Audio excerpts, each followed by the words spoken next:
তিনিচুকীয়াৰ কিশোৰী ধৰ্ষণৰ ঘটনাক লৈ সৰব মহিলা কংগ্ৰেছ ৰাজীৱ ভৱনত সংবাদমেল সম্বোধন মীৰা বৰঠাকুৰ আৰু ৰজলিনা তিৰ্কিৰ 28 মেত 20 ফুটিয়াৰ এখন বাগানৰ নলাত উদ্ধাৰ হৈছিল ভুক্তভোগী কিশোৰীগৰাকী সন্ধিয়া ঘৰৰ পৰা বলপূৰ্বক উঠাই নি কিশোৰীগৰাকীক ধৰ্ষণ কৰা বুলি সংবাদমেলত মন্তব্য অসম প্ৰদেশ কংগ্ৰেছৰ কাৰ্যকৰী সভাপতি ৰজলিনা তিৰ্কিৰ ইফালে অসম প্ৰদেশ মহিলা কংগ্ৰেছৰ সভানেত্ৰী মীৰা বৰঠাকুৰে উত্থাপন কৰিলে পূৰ্বে বৰডুবিত সংঘটিত আন এক ঘটনাৰ প্ৰসংগ সেই সময়ত ন্যায় নাপায় ভুক্তভোগী কিশোৰীগৰাকীৰ মাতৃয়ে আত্মহত্যা কৰিবলগীয়া হ'ল বুলিও মন্তব্য মীৰা বৰঠাকুৰৰ ইফালে এনে ঘটনাৰ উদ্ধাৰ ক্ষেত্ৰত চৰকাৰ প্ৰশাসনৰ ভূমিকাক লৈও তেওঁ সৰব হৈ পৰে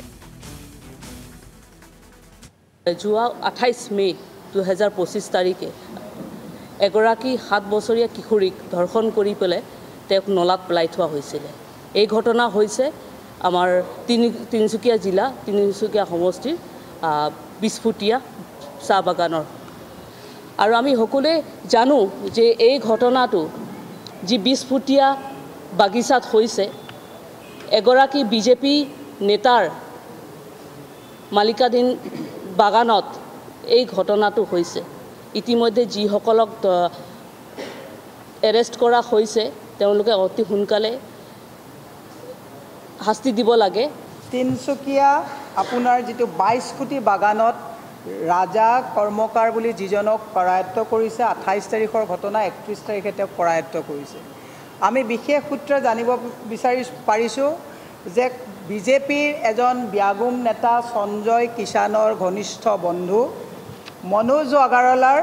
যিখন আপোনাৰ বাগান তাত তেওঁ কৰ্মৰত আৰু যিজন কালপ্ৰিট ৰেপিষ্ট তেওঁ একচুয়ালি ৰক্ষণাবেক্ষণ দি ৰাখিছিলে কিন্তু পাব্লিকৰ হেঁচাত 31 তাৰিখে তেওঁক কৰায়ত্ব কৰিছে এইটো প্ৰথম ঘটনা নহয় তিনিচুকীয়া বৰডুবিত আজি 2-3 বছৰ আগত আৰু এটা ঘটনা হৈছিলে আমি ওমেন কমিশনত আমি মানে গোচৰ দিছিলোঁ থানাত গোচৰ দিয়া হৈছিলে আমাৰ ইয়াৰ পৰা প্ৰতিনিধি টিম গৈছিলে আমাৰ CLP এটা গোচৰ দিছিলে কিন্তু তিনিচুকীয়া বৰডুবিটো সেই নাবালিকা যোনে বলৎকাৰ কৰিছিলে সেই নাবালিকা গৰাকীৰ মাতৃয়ে থানাত গৈ ন্যায় নাপায় আত্মহত্যা কৰিবলৈ বাধ্য হ'ল এক 2 নম্বৰৰ কথাটো হৈছে আজি তাৰিখত NCRB ৰিপৰ্টৰ কথা যদি চাই তেতিয়ালে NCRB ৰিপৰ্ট আহুতে মই চাই আহিছো ৰিপৰ্টত ক্ৰাইম ৰেট এগেইনষ্ট ওমেন এতিয়া অসমত কমা দেখুৱাইছে তাৰ কাৰণটো কি মাননীয় মুখ্যমন্ত্ৰীয়ে 2023 চনত যেতিয়া NCRB ৰিপৰ্টত ক্ৰাইম এগেইনষ্ট ওমেন যেতিয়া বিহাৰ ইউপিতকে অসমত বেছি হোৱা গম পালে